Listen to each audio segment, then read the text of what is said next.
Welcome to another edition of Talkline. I'm Zev Brenner, coming to you from the Kennedy Caucus Room on Capitol Hill with members of the Albanian American Civic League celebrating 100 years of Albanian independence, and also, very importantly, Albania saved all its Jewish inhabitants during the Holocaust. We're going to look at their rich history of Albania, its connection to the Jewish community, to Israel, with the Albanian American Civic League as they commemorate this special event on Capitol Hill under the auspices of former Congressman Joe DioGuardi and his wife Shirley. We'll be right back with our very special broadcast from Washington. Very pleased to have with us once again Congressman Joe DioGuardi, who served our community and our country so well in the Congress, and his wife Shirley Cloyes DioGuardi for being here with us. They're the ones behind this very, very special event on Capitol Hill, where we're originating from today, and they're the people behind the Albanian American Civic League and Foundation that put together an event commemorating not only 100 years of Albanian independence, but also Albania's contribution with saving all its Jewish inhabitants during the Holocaust. Thank you for not only being here, for putting together a really magnificent event where so many leaders came. Thank you.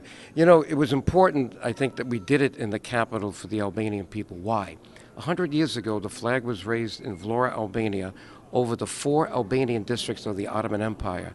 But that state was not recognized until Woodrow Wilson decided to recognize at least half, because they wanted to put all of Albania into a new state called Yugoslavia. But at least an American president said, no, there has to be a state Albania, and that happened in 1919. And then in 2008, President George W. Bush recognized, for the first country to do it, Kosovo. So I think it's really appropriate that we were here on the 100th anniversary in Washington, because of the importance of America, the U.S. Congress, and just, you know, the whole government, U.S. government, to the Albanian nation. And in addition, I think it was really important to bring Albanians, Jews, and Congress together at a point when around the world the 100th year anniversary of Albania's independence is being recognized, but not necessarily the core value. The core value called BESA, a moral code in the Albanian community that led every single Albanian who could save a Jew inside Albania and even outside in Kosovo to do so. There were more Jews living in Albania after the Holocaust than before. And there's a direct connection between that and the fact that we are the greatest living worldwide experiment in democracy. We have to have our own faith towards renewing that again and again. And Albanians also must do the same. BESA is about, above all, tolerance. You know what BESA means in Yiddish? It means good, or better. Good. BESA is better. How wonderful, because Albanians are Jews, Orthodox Christians, Catholics, and secular Muslims living in harmony, side by side, for centuries. And let's not forget, I see, Joe, you knew BESA, right? Oh, I did. Well, you speak Yiddish, being in the real. Well, ik studeerde Deutsch in der Hochschule, so the Yiddish is not too far from that. Now, let me say this. We can't forget Congressman Tom Lantos, of blessed memory, and his wife there. When we showed those, she was not prepared to see those tapes of him back in the late 80s and early 90s. But Tom Lantos was special. He really felt for human rights, and he activated himself. And when I mentioned in my first year in Congress that these Albanians had found out that my family speaks Albanian, and they're telling me about a place called Kosovo, and I mentioned it to some congressman, they'd never heard of Kosovo. He says, Joe, I was born in Hungary. I know the history of the Albanian people. I know Kosovo. Let's make that one of our agenda items. You're on the executive committee of our Congressional Human Rights Caucus. You work with me on Soviet Jewry, the apartheid issue. We don't have many Republicans like you that are doing this with us, and you're helping me on Tibet. I will put this on our top 5 agenda, the human rights of the Albanian people of Yugoslavia. Now, little did we know, that was 85, that Milosevic would come in 87, occupy Kosovo in 89, and it was more than human rights. Now it's self-determination. We can't live with people that want to do to us what they did in Bosnia, genocide. And that's the whole birth of the issue of the independence of Kosovo. And you went together with Congressman Tom Lantos in 1990. To send a signal to Milosevic in his own home, you know, that Yugoslavia, that's where Pristina was, the capital of Kosovo, that we were watching. That was the signal. And then he said, I understand they're trying to get you to go to Albania, and you don't want to go because you're afraid that it's going to look like you're supporting the communists. Joe, my dream is to go to Albania. I says, you know what, Tom? If you come with me, then I have no problem because you're a sitting congressman. Let's do it. So we engineered it to go over the border from Kosovo down to Tirana to send a signal to the communist leader, Ramazalia, that, hey, the Berlin Wall came down last year. When is communism, the wall of communism, going to come down? So Tom and I did some historic things. And on that trip, this accident happened. And I guess it came out of the intimidation factor from Aliyev, because he knew this was the human rights head of the Congress, a Jew that was saved in the Holocaust. So to kind of patronize him, he takes this file that no one has ever seen out of the communist archives and gives it to Tom. Tom gives it to me. It's all different languages, and I'm figuring that this is something important. So I sent it to Yad Vashem, and look what happened. 69 medals so far since then. An accident of that trip. Wow. So why is this secret? It came out in 1990. We know about the Albanians' contribution, where they saved every Jewish inhabitant. Yeah. Why is it still not known to most people today? It's not known because for 50 years, Albania was locked inside one of the most totalitarian and repressive communist regimes that the world has ever known. It was before the internet, so you couldn't get through, right? Absolutely not. So for 50 years, no one knew the story. If Tom Lantos and DioGuardi had not gone in 1990, and if Ramazalia, the last dictator, hadn't wanted to impress Tom Lantos as a survivor of the Holocaust, and as a result opened up the archives, we might not know to this day. Remember, most Americans are only exposed to a Western European history. The emergence of the former East Bloc and the emergence of countries in Europe after communism is a relatively recent event. So we have an unfolding process, and as recently as 2003-04, we're discovering that Albanians in Kosovo were as critical to the rescue as the Albanians inside Albania. And that's why it was so important to be here today, because a critical element of what we accomplished here today was the introduction of 2 resolutions, one in the House, one in the Senate, commending Albanians on the 100th year anniversary of Albania, but looking at exactly what they accomplished for European Jewry when others did nothing, and how that unfolding story is still in process because the Kosovars were not recognized. They too were locked into communism, a more or less virulent form under Tito. But many of them, like those in Albania, were separated from those that they saved in Israel. People in Israel, Jews in Israel, tried to reconnect with those who saved them and weren't able to. So now what we're finding out is that there are many others. And I think to go back to the question you raised, which is a good one, remember that many of the Jews that were saved died in that period from 1945 to 90 when we were there. So where was the noise happening? Plus, you might say, well, what happened after 1990? Well, look at the oppression on the Albanian people at that time. They could hardly survive themselves, and this message was kind of a luxury to get out. But now that they're starting to get their feet, let's say, in Kosovo, they got 2 feet in place there with a new state, and Albania is part of NATO now. Now this is a good issue, and Shirley and I have told the leader there today to open up all the communist archives so we can even find out more. Get even more full of story. Yes. Yad Vashem, I think you recently got something from Yad Vashem, right? Let's share with us. You told everybody here today about Yad Vashem, a beautiful letter that you got from Yad Vashem. Yes, from Avner Shalev, who is the chairman of Yad Vashem. And it's of critical importance because in 2007, when Yad Vashem publicly recognized the Albanian role, he pointed out something very important, that those who were the purveyors and the implementers of the final solution, the extermination of European Jewry, were products of the European Enlightenment. There were PhDs. And then there were the Albanians, who for the most part were uneducated, who he said responded at the core level of humanity, the universal core morality one of compassion and caring for others. And in that, they transcended everyone around them. So he wanted to return to that. He spoke about it particularly in relation to one individual who talked about the fact that, Albanians weren't exposed to Goethe and Schiller and other German philosophers and literary figures. May I add to that? Because in the beginning of the beautiful letter that he sent us from Yad Vashem, here it is on the Yad Vashem stationery, he quoted the ambassador to Albania in 1934, a Jew, Herman Bernstein, an American Jew who had served until the previous year as United States ambassador to Albania, wrote, "There is no trace of any discrimination against Jews in Albania because Albania happens to be one of the rare lands in Europe today where religious prejudice and hate do not exist, even though Albanians themselves are divided into three faiths." There it is. It's unbelievable, because whether they were Christians or Jews, everybody was one happy family. Muslims are one happy family. Exactly. Anyway, I want to thank you for all the work that you've done, the important work, and bringing Thank this to you, the sir. American people. May God continue to give you the strength to have this done for many more years to come.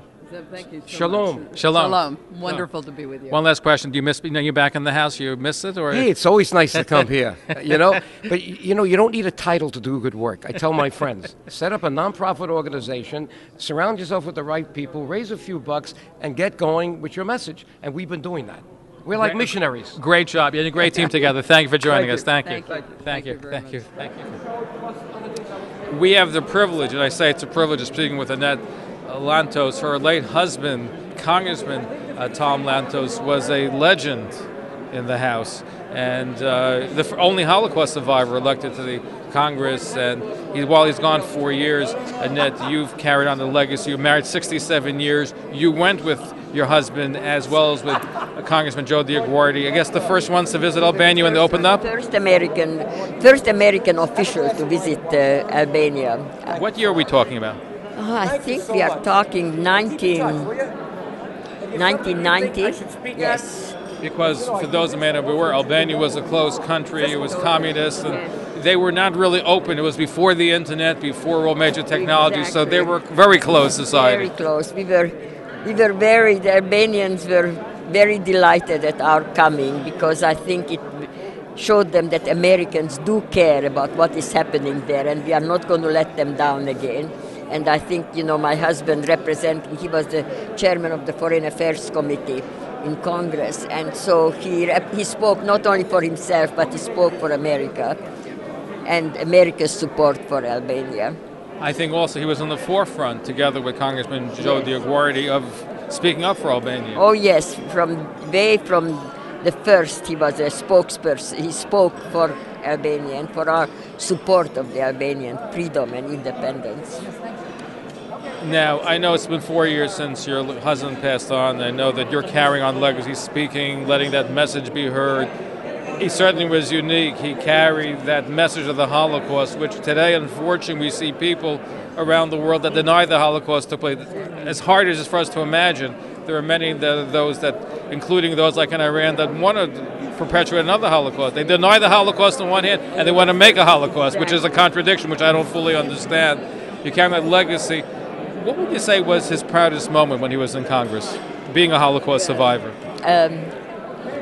I think his proudest moment was, when he was elected as representing our community and representing all the people and all the survivors and all those people who have suffered and passed away and didn't have a voice, and he had the opportunity to give a voice to the issue of human rights. He basically created the Congressional Human Rights Caucus, which now has become the Tom Lantos Commission on Human Rights and Justice. And I think his proudest legacy was to be able to speak for people whose voices could not be heard, because they were still suffering under terrible regimes of communism and other dictatorships that prevent them from being able to tell their story. And that's what he did in 1990 when he and Congressman Joe DioGuardi and yourself, I want to hear about your impression. You were in Albania for the first time, part of the first American delegation that went, congressional delegation. What did you know? What struck in your mind? Well, I basically ran and organized the Congressional Human Rights Caucus and ran that for my husband. And of course, one of our major issues was the oppression of the Albanian people by the various oppressors who went through that country. And so when we finally went to Albania, it was a tremendous opportunity for us to really tell them that their voices have been heard, and they are always going to have a friend in the corridors of power who will speak up for them. And it gave us a wonderful, wonderful sense of satisfaction to be able to do that and to know that the Albanian people realized that we were doing that for them. You basically helped free the Albanian people, which today they're a free country, and they're a big supporter of the United States, big supporter of Israel, right? Yes, and that, of course, was an important issue. That was our... I mean, you were looking at the time just to help them out of their misery being under a tyrannical communist rule, but today free and democratic. Wonderful.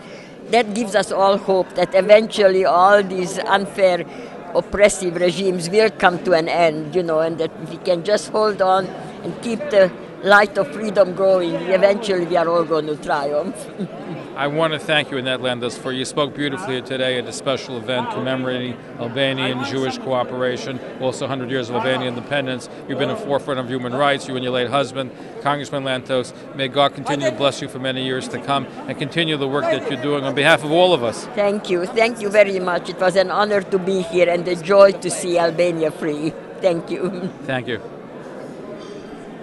It's great to see some very good friends that are here in Capitol Hill to celebrate Albanian and Jewish cooperation during the Holocaust, and the ties still remain today. It's really an untold story which we're trying to get out to the general Jewish public, and as well as the American public has to know this story.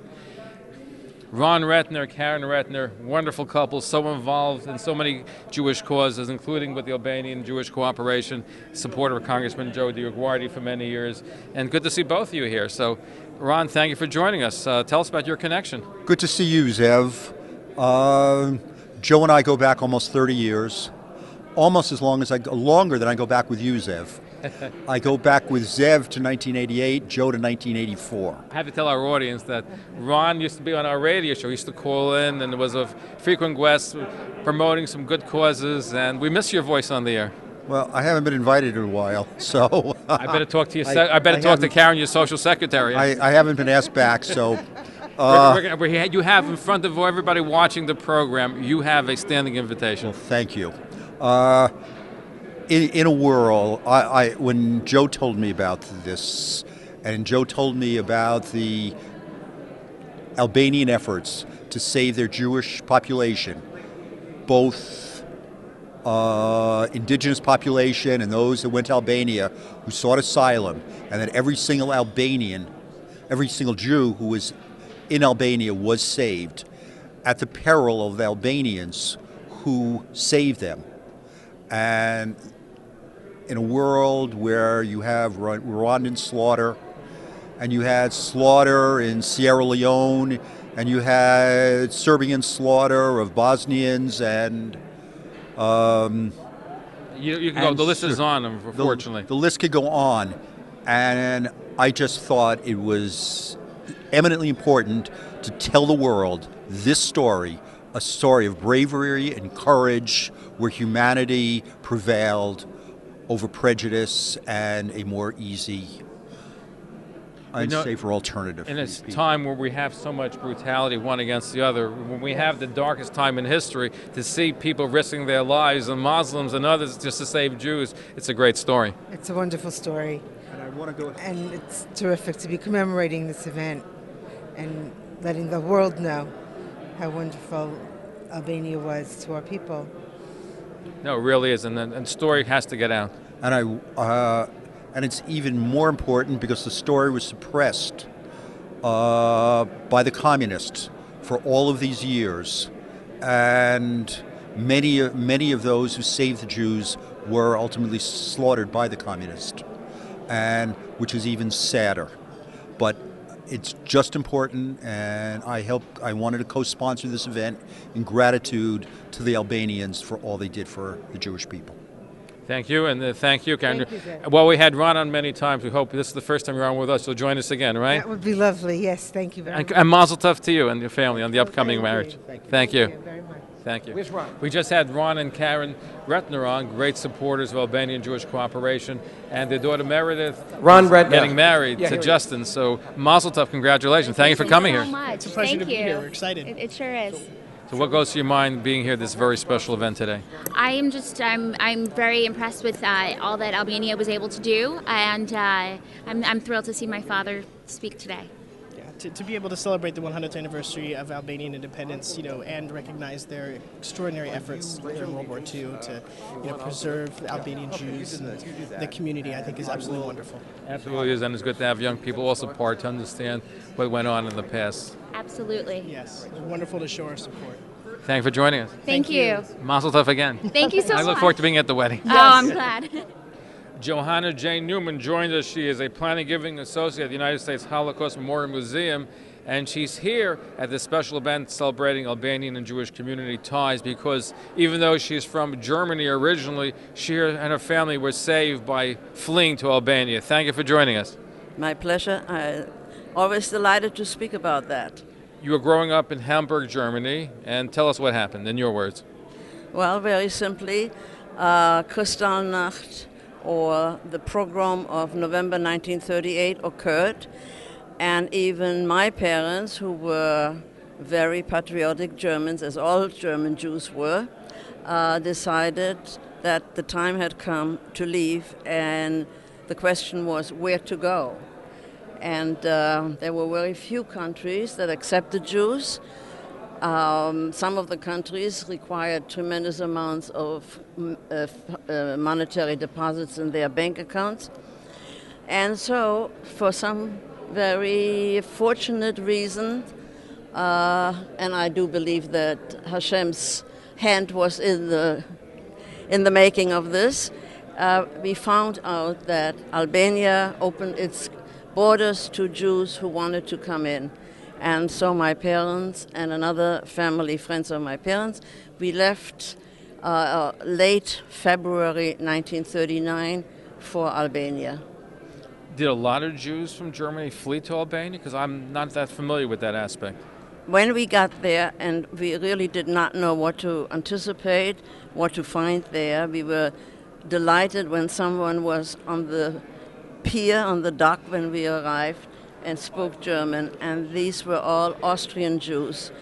And there were maybe some 60 Austrian families at that point, and they had, for the most part, come via Yugoslavia because the king, King Zog, had given orders that any Jew who wanted to enter Albania should be allowed to come in. And so some of these people, on the pretense of being on vacation in Yugoslavia, would take a cruise ship or whatever the comparable was in 1939 and came to Albania. And so we were delighted that there were other people there already, and that's how that was the beginning of our stay. So you were 8 years old at the time, Yes. correct? So here you come to Albania. You're talking about what year? 1939. 39. And how long did you stay in Albania? 6.5 years. We were there all through the war, all through the partisan takeover. We were finally given permission to leave Albania in September of 1945. Wow. Now, all throughout the war, did you find any times that your family was at risk from the Nazis or their allies? Absolutely. Italy occupied the country about 5 weeks after we got there, on April 7th, 1939. But they really, even though they had racial laws, they did not enforce them. Italians, many Italians were our friends. They could not understand why we were so afraid of a German occupation, etc. They were saying, Jews are in our army, Jews are in our government, we don't understand that. At any rate, things went fairly well until Germany decided to invade and occupy Albania, which was, I guess, late August 1943. At that point, the situation became very dangerous. We had met this Muslim Albanian family by the name of Pilku. Mrs. Pilku was originally German. Her husband had studied in Germany, and they got married there, and she came back with him.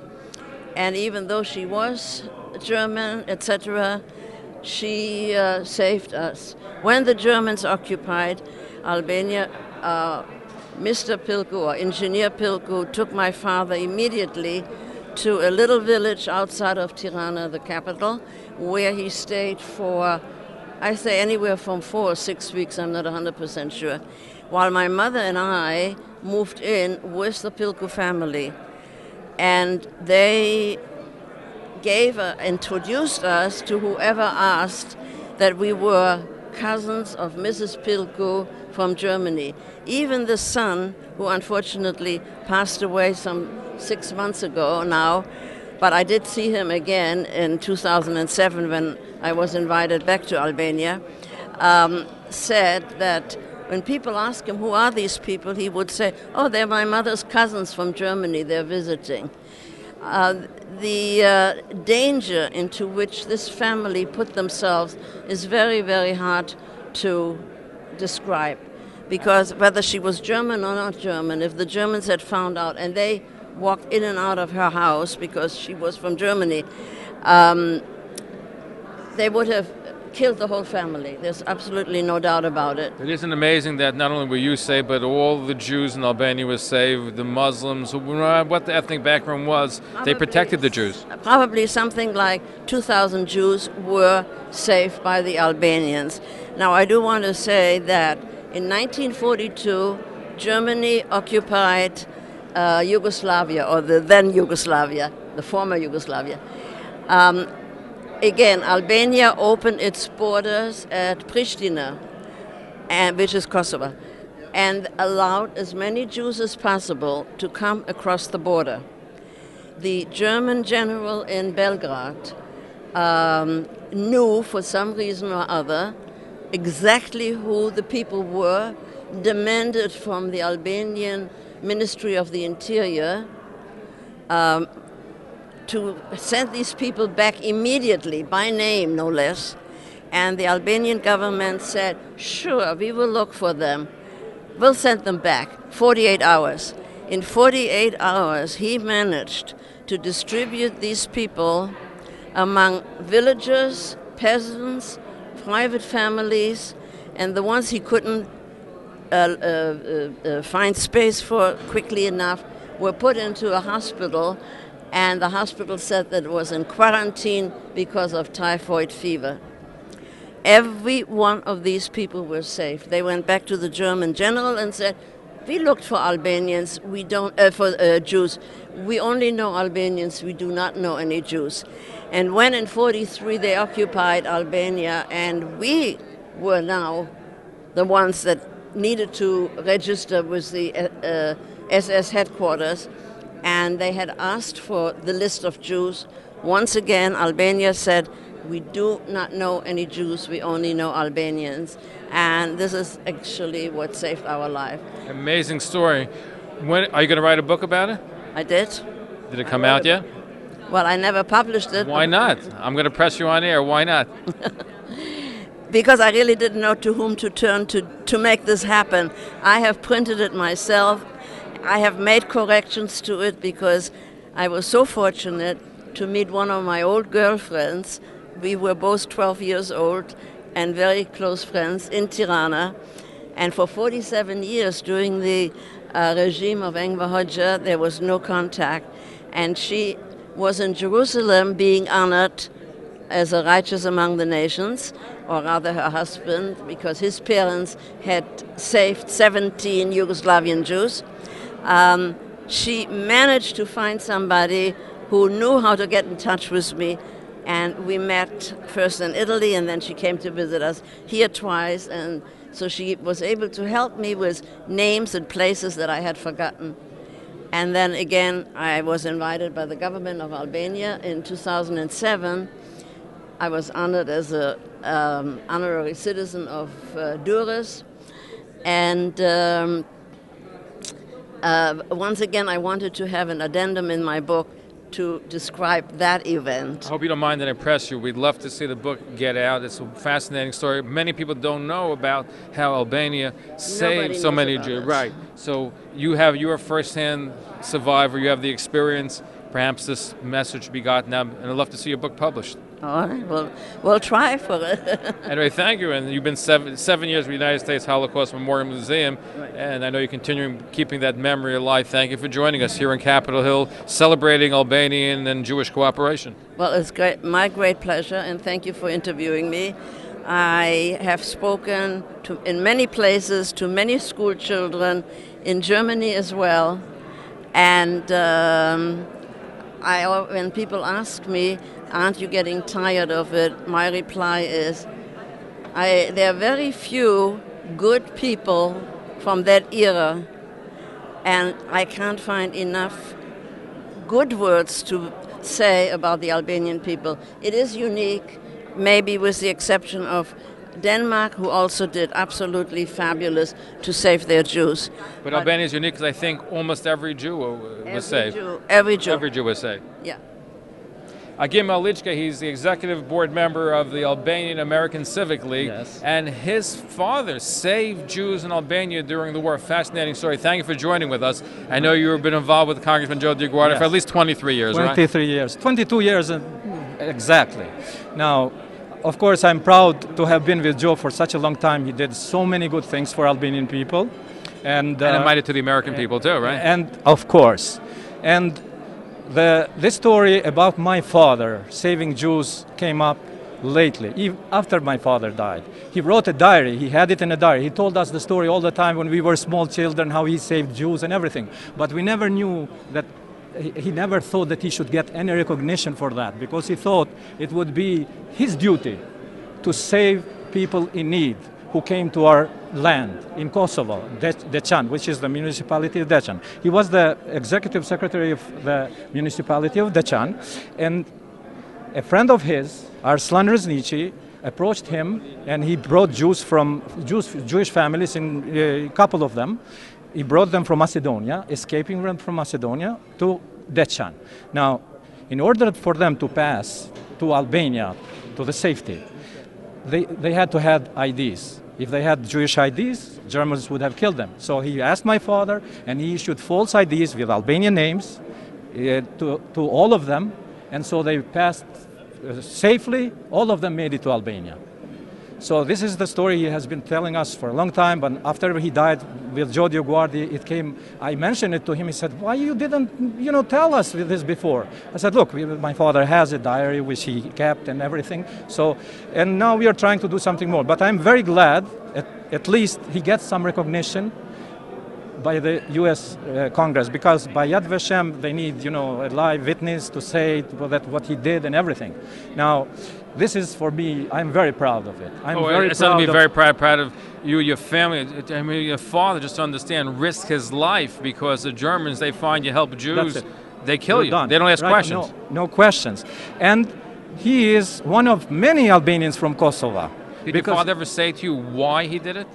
He did it for two reasons, good reasons. One, he saw these good people, nice people, in need being just persecuted for just being a certain nationality.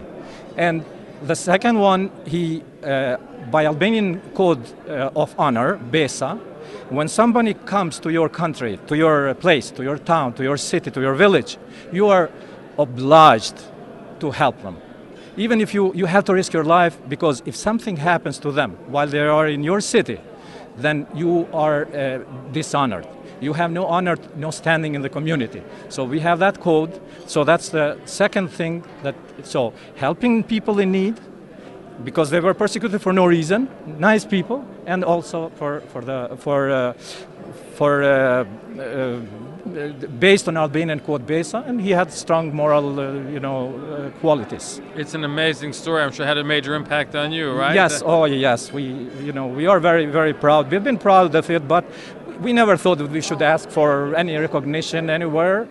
And No, but it's it's okay. a hero. Your father was a hero. Everybody who saved He was a was, hero he because was. you risked your life. You could have just done business as usual. And the fact that he didn't. True. And a lot of people are living today because of you. Yes, because of him. Do you have any idea how many people he saved? He mentions 17 of them in his Diary? memoirs diary. Yes, 17 he mentions. There's three families, 17 people.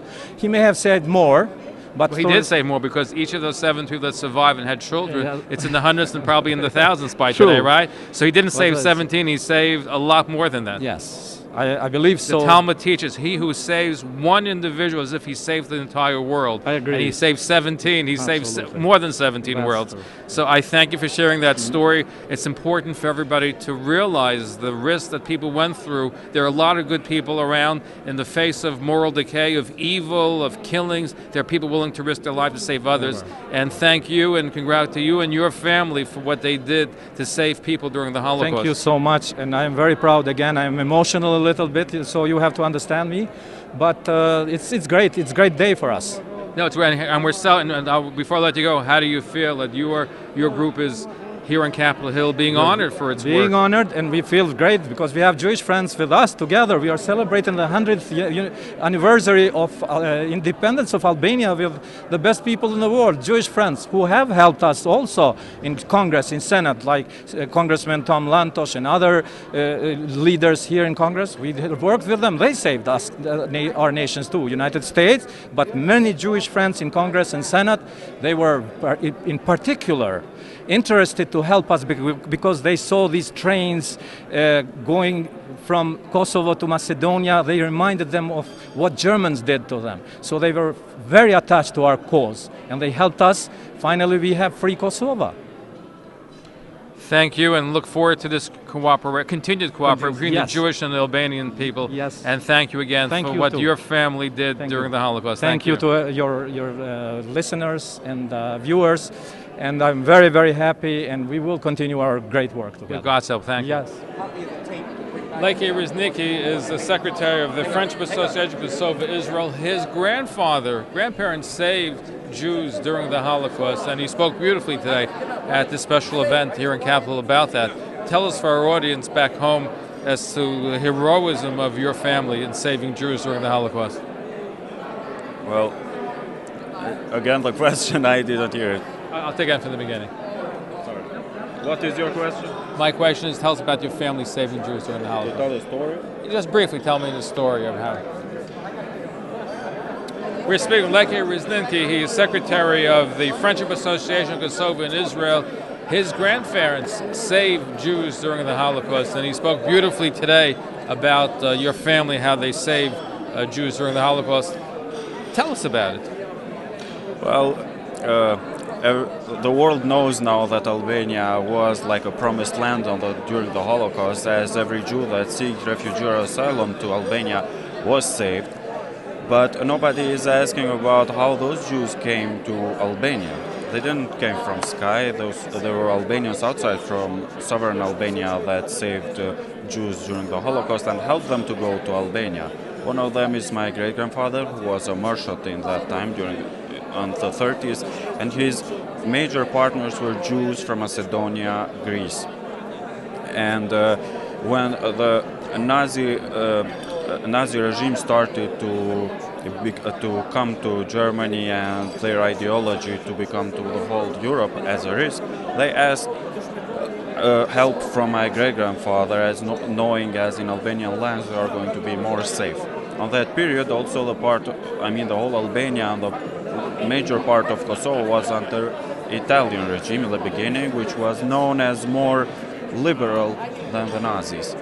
And he provided shelter for them in our family house in the beginning, but knowing that a number of Jewish families that are seeking help to our family is rising, so he built a new house inside our garden, so the Jewish families that are going to come in our house, they will have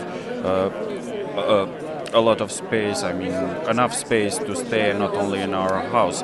So he helped them to go to Albania by the main road from Kosovo to Albania through Prizren and Kukës, two towns in Kosovo and Albania.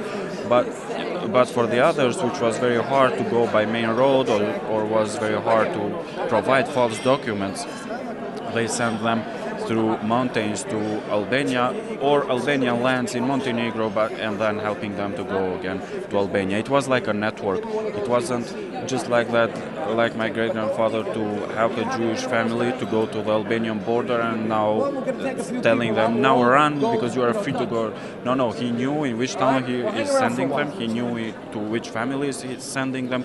So Albanian nation was organized like a network, so all the Jews that were seeking help should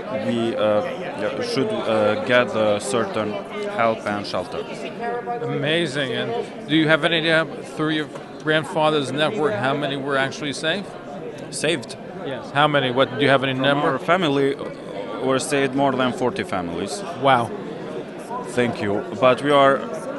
As an association, we are association, Kosova-Israel Friendship Association, in which are gathered Albanian families outside sovereign Albania that saved Jews during the Holocaust, and the number is rising as we are identifying more.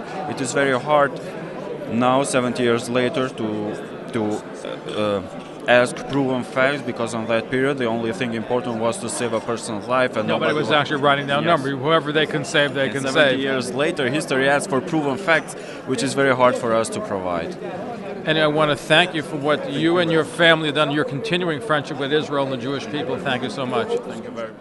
Good to see Rabbi Lenny Guttman, Associate Vice President, HHC in New York City, active in the Jewish community, very close to Congressman Joe DioGuardi and the Albanian Jewish effort. Good to see you in Capitol Hill. I know you love government, so this is the seat of it. That's right. I'm down here a lot, and this is a great event. I came down especially because, first, as a son of a Holocaust survivor, I think it's very important that we say we wish there were more Albanians, that unfortunately there's only one Albania. But if there were more Albanians, more countries that cared about their Jewish populations, we would have had more Jews who were saved during the Holocaust.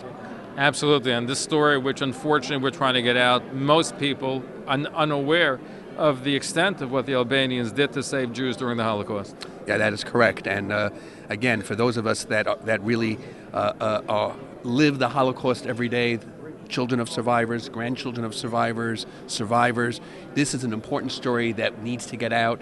And again, while hopefully some of the people that did save Jews are still alive, it is so important to thank them and to let them know how much we as members of the Jewish community do care and do acknowledge their role. Rabbi Lenny Guttman, thank you for being with us. Hey, thank Good you, to Zev. see you again. Thank you for being here, Zev.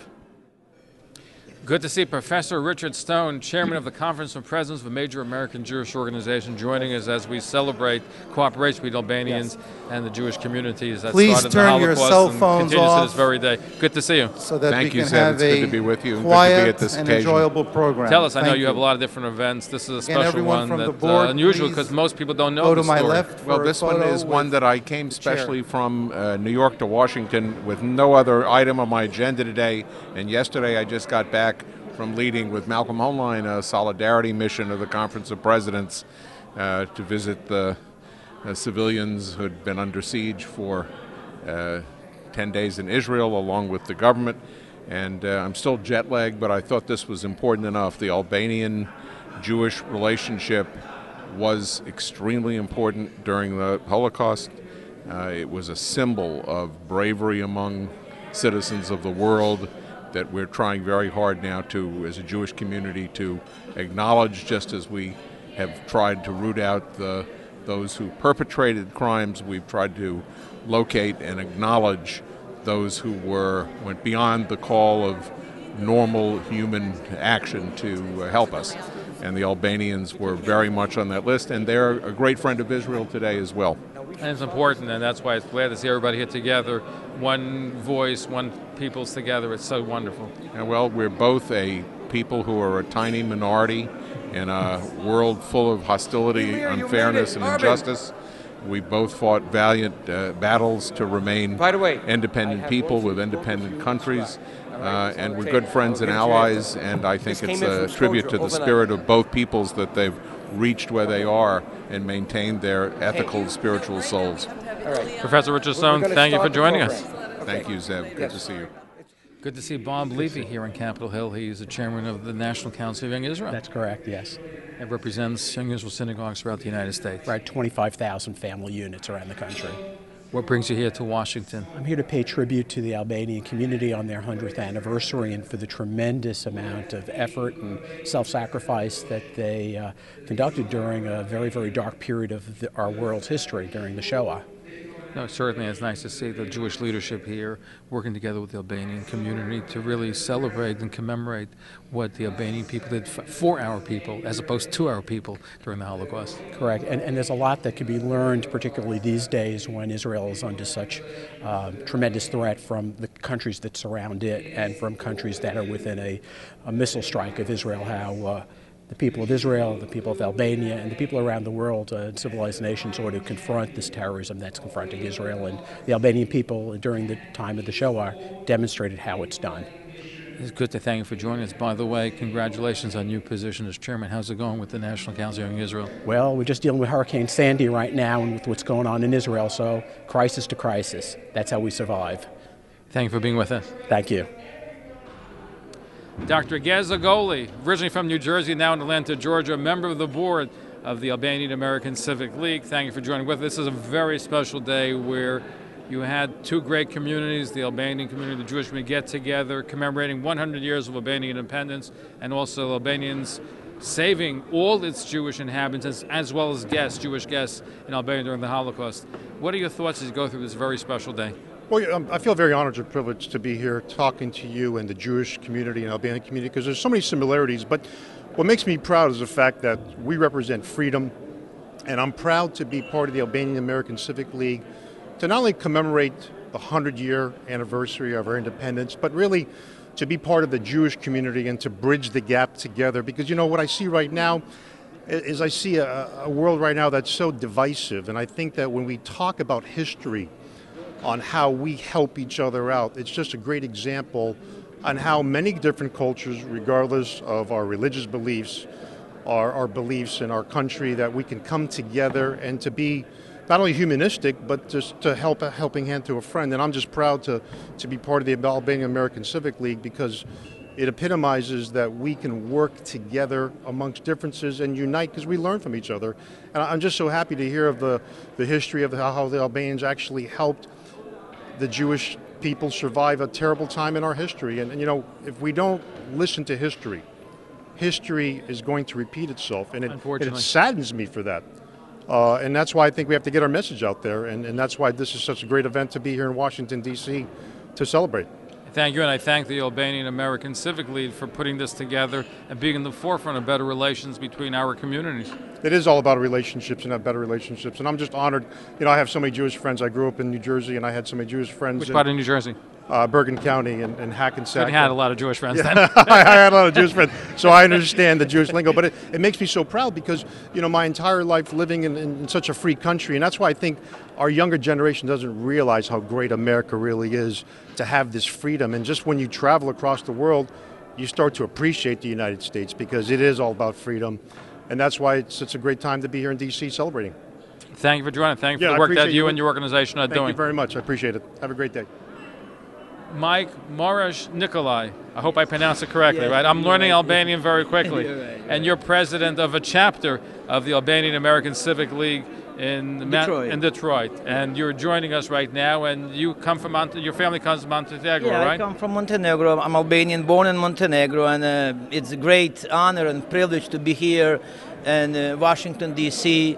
with American friends, with Jewish friends, and we appreciate personally in Albanian American Civic League, we appreciate Joe DioGuardi, former Congressman, Shirley, Cloyes, what they have done for Albanian people, but also Jewish leaders, not just in Congress, all the rabbis, all the people who helped for years Albanian people who they've been suffering under communist Yugoslavia, under communist Enver Hoxha, under Montenegro today. So even Albanians are celebrating 100 years of independence. They are still divided.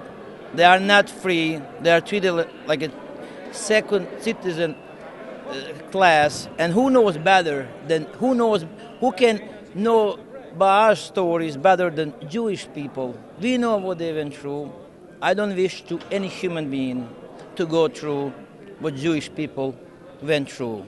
But also I'm honored to know, as a young man, as a new generation, what Albanians have done to save Jewish people. That is another honor, not just the 100 years of independence of Albania, but also my hope is State of Israel learning more with help or Jewish American politicians and American Jewish people in U.S. to recognize Kosovo is very important for Kosovo, is very important for Albanian Americans, and is very important for whole world. So Israel to recognize state of Kosovo because they earn it, they deserve it. And I hope Jewish leaders in U.S., Jewish people in U.S., Jewish people in Israel to be free and to be recognized by state of Israel. And of course, Joe and Shirley are going to continue working. And again, I know what it is to suffer as a child. What I say a lot of times, I spent 20 years in Montenegro, never spent a day in a jail, but spiritually being in prison for 20 years is not easy. So that is my message, and thank you again. Thank you for sharing that with us. Pleasure. Thank you. Thank you. We had Ron Rettner on earlier in the program, a good friend not only of myself and the program, but of the Jewish community and the Albanian community, and he is the main sponsor, or one of the sponsors of this special event here on Capitol Hill.